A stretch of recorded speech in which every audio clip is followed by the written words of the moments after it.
guy was super creepy. Spirit King's 25-man heroic is very complicated, so it's going to be very important that everyone understands the mechanics and how they can overlap. This is because the bosses come one after the other. Specifically, when the prior boss hits 30% health remaining, the next one spawns, and this continues in a one after the other pattern for the rest of the fight. Each boss has about 3 unique mechanics that everyone must know, but in addition, any prior boss that has already been killed in the order, one of their key abilities will remain for the rest of the fight, and this creates a lot of complex layering of mechanics that everyone should know. Chang the Merciless is the first in the order, and his abilities are largely movement-based. So the first thing is we have to handle massive attacks, which is a frontal cone similar to Scorpions in Major Domo. And so we'll have the raid stack in front of the boss with the tank and we'll soak his frontal cone. However, to counter this, he has an ability called Annihilate, and he'll pick one random raider, which because of the mechanic will all be stacked together, and he's going to set the ground underneath to be an annihilation target. So we as a raid have to quickly go through the boss to his other side and avoid the annihilation ground. Flanking orders is the ability that Chang will add to the fight for the rest of the fight, and that's where he creates 2 walls of shadow guys in random directions, and then they go forward from that position across the map, creating complicated crisscross patterns that we must avoid as a group. Now, of course, this overlaps with the need to frontally soak and avoid annihilation, so it is very complicated and stressful movement situation. Finally, each of these 4 bosses will have a shield-related mechanic in Heroic that we'll have to handle, and most of these shields require the raiders to immediately stop doing any sort of damage or else it'll be a wipe. In the case of Chang, his is called Impervious Shield, and it means that he becomes immune to all damage. He does Damage Reflect, which will kill the people attacking, and this must be Mass Dispelled or Shattering Throat immediately. So if you're someone who has those abilities, you have to be ready the second it happens to pop your ability to remove the shield. Once you hit 30% life remaining on Chang, Subutai the Swift will spawn, and his first ability, and the ability that he carries on for the rest of the fight, is Pillage, where he'll randomly charge a raider in the space and put a massive debuff on them and anyone within 8 yards of that position where he charged. And this is why, for the rest of the fight, the default position of everyone not in melee will largely be spread by yourself in the room, if at all possible. The next ability that he does is called Volley, and it is a 3-step frontal attack.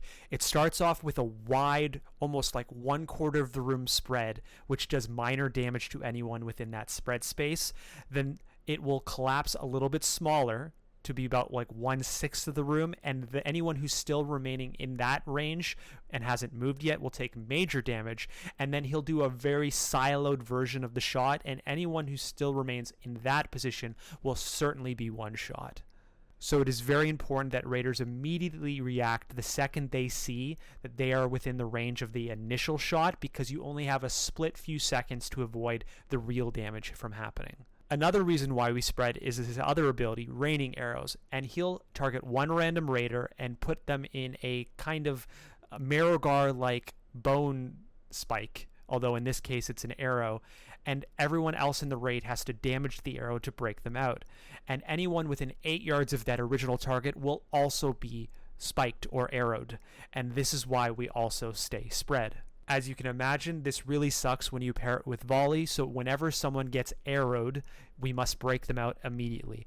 It is worth noting you can break yourself out of arrow with invulnerability abilities, which is very important, especially if there's going to be a Volley very soon. Subutai's shield-like ability is called Sleight of Hand, which for 10 seconds the boss will be buffed by this ability, and anyone who attacks Subutai in that time frame will get a massive debuff on them, which reduces their damage done by 50% and their armor by 50% by 25 seconds. And the only way to stop this is that when Subutai is stunned, he does not reflect this debuff. And so it's very important when this debuff, this sleight of hand is about to be placed, that people start building up whatever they need to do to start doing massive stuns over that 10 seconds. When Subutai hits 30%, Zian of Endless Shadows spawns, and his abilities are largely shadow themed. The first one and most important is called Undying Shadows, where the location of a random raider, a little skull ad will spawn. And it's very important that the person that it's fixating on kites the mob around the rim and to the edge of the map as far as possible.